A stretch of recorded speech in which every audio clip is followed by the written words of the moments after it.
Gorosei Saturn patay na, Saint Figarland Garling bagong Gorosei. Bali lumabas na nga ang spoilers para sa paparating na chapter 1125. At ang title nga daw ng paparating na chapter na to ay How to Define Death. So ang unang ang impormasyon sa spoilers ay sinasabing babalik daw yung scene sa Egghead Island. Ipapakita nga daw dito si Gorosei Saturn pati na ang ilan pang mga Vice Admirals. Nanghihingi nga daw ng apology itong mga Vice Admirals kay Saturn dahil sa hindi nga daw nila matagumpay na nahuli ang Straw Hat Pirates. Kaya naman nagsuggest nga daw itong mga Vice Admirals kay Saturn na sundan daw nila itong Straw Hat Pirates sa Elbaf. Bali itong idea nga na to mariing tinutulan ni Gorosei Saturn dahil yung pinaka-goal naman talaga nila mapatay si Vegapunk pati na yung mga satellites neto. Nag-fail nga lang daw sila sa naging broadcast ni Vegapunk since marami nga daw na-expose o na-reveal si Vegapunk sa mundo na dapat hindi malaman ng mga tao. So itong explanation nga ni Gorosei Saturn sobrang understandable dahil sa pag-uumpisa nga ng Egghead Island arc, specifically in chapter 1090 nilinaw nga ni Gorosei Saturn na ang goal daw nila sa isla na to yung safety ni York, yung Punk Records at itong power station na pinagmumulan ng Mother Flame. At since itong tatlong goal nga nila matagumpay nilang nakuha, it makes sense lang na hindi gaanong dismayado itong si Saturn. Naging later goal na nga lang nila itong paghuli sa Straw Hat Pirates. Pero itong pagiging kampante nga ni Saturn parang medyo nakakapagduda. Kaya naman sa sumunod na impormasyon nga sa spoilers sinasabing bigla nga daw umangat ng pagkataas-taas itong Punk Records. Yes guys, tumaas nga daw ito sa tulong ng Cloudleaf Machine. Sinubukan pa nga daw itong pigilan ni York pero huli na nga daw ang lahat. Kung matatandaan nyo itong Cloudleaf Machine nga yung nabanggit ni Vegapunk sa mga recent chapters na possible daw na makakatulong para mailigtas ang humanity mula sa parating na Great Flood. Bale ang sumunod na impormasyon nga sa spoilers sinasabing bigla daw napunta yung scene sa Merijoa, specifically sa Authority Room. Ipinakita nga daw dito yung apat na Gorosei nang bigla daw dumating sa kwarto na to si Saint Figarland Garling. So bakit ba naimbitahan itong si Garling sa Authority Room? Dahil siya na nga daw ang isa sa bagong Gorosei. Binigyan nga siya ng title na Warrior God of Science and Defense. Yes guys, pinalitan nga daw niya si Gorosei Saturn sa posisyon na to. At isa nga lang ang ibig sabihin neto, mamamatay si Gorosei Saturn. Which is ito nga yung nangyari sa sumunod na impormasyon na ibinigay sa spoilers. Sinasabi nga na bigla na lang daw may lumabas na black flame sa mismong katawan ni Gorosei Saturn. Nung maramdaman nga daw ito ni Saturn bigla siyang nagmakaawa kay Im Sama. Humihingi nga daw siya ng mercy. Pero itong pakiusap nga daw ni Saturn hindi pinakinggan. Kaya naman ipinakita nga daw na bigla na lang sumabog itong katawan ni Saturn. Kung saan ang tanging natira na lang daw sa katawan niya itong kalansay niya. So sa impormasyon nga na to tumataas palalo yung posibilidad na para mapatay itong mga immortal na Gorosei kailangan munang mapatay si Im Sama. Since base nga sa spoilers saglit lang daw ang kinakailangan para mapatay ni Imu itong si Saturn. Meaning konektado talaga itong si Imu sa mga Gorosei. Sa part naman ng pag-a-appoint kay Saint Figarland Garling bilang bagong Gorosei nakita naman natin during God Valley incident na nung time na to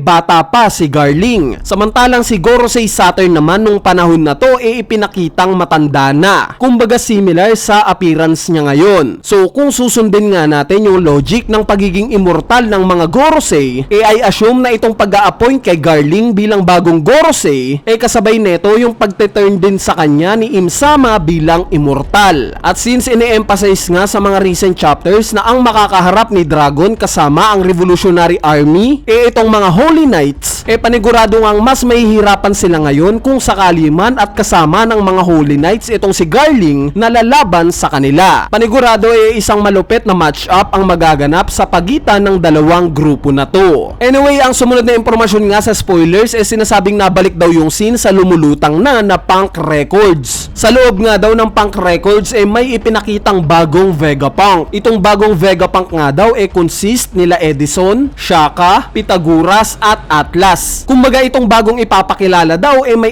apat na brain ng nabanggit kong mga satellites na nasa loob ng isang katawan. So itong sinasabi pala ni Lilith sa last chapter na hindi papatay si Vegapunk pati na yung mga satellites, literal pala niyang minimin. Literal na buhay pa itong mga satellites ni Vegapunk at nasa iisang katawan lang sila. Pero ang magiging tanong ngayong may bagong satellite ni Vegapunk ang umusbong, magiging safe kaya ito sa Punk Records? Atakihin at pag-iinteresan pa rin kaya ng Marines at World Government itong Punk Records ngayong na-reveal na buhay pa rin ang apat sa mga satellites ni Vegapunk? Bali ang mga tanungan na yan syempre masasagot natin sa mga susunod pa na chapters. So ang huling impormasyon nga sa spoilers sinasabing bigla daw napunta yung scene sa Kambaka Kingdom kung saan ipinakita nga daw si Koala na sinasummarize yung lahat ng naging announcement ni Vegapunk sa mundo. At dito bigla nga daw nagsalita si Dragon. As soon as possible nga daw kailangan na itong matapos ni Koala. Dagdag pa nga ni Dragon na may parating daw na malaking gera na uuga sa mundo. So itong parating ng gera na binabanggit ni Dragon obvious naman na ito na yung final war. Lahat ng mga pirata at lahat ng tao sa mundo laban sa world government at celestial dragons. Kumbaga nabanggit ni Dragon itong parating na gera para i-hype tayo para sa paparating na final war na to. At yes, ito na nga yung indikasyon na talagang nasa final saga na tayo. Anyway, ayan na nga yung mga impormasyon sa spoilers para sa paparating na chapter 1125. Yung ibang impormasyon nga para sa chapter na to syempre tatalakayin na lang natin sa mismong full chapter review natin. Kaya stay tuned lang sa channel natin. Kung natripan mo nga itong spoiler review natin, wag mo nang kalimutang pindutin yung like button dahil napakalaking tulong na nga niyang like nyo para sa ating channel. So yun lang, peace!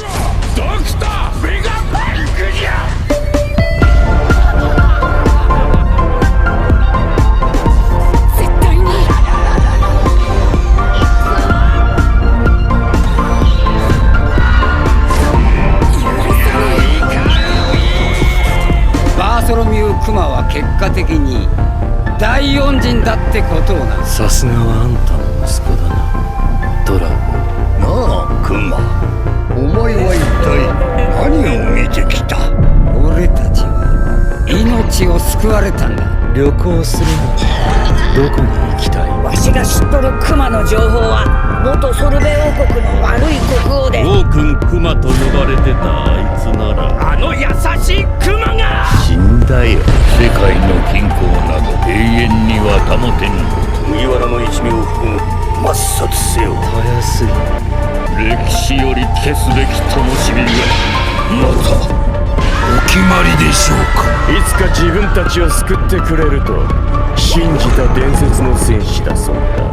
力はそんな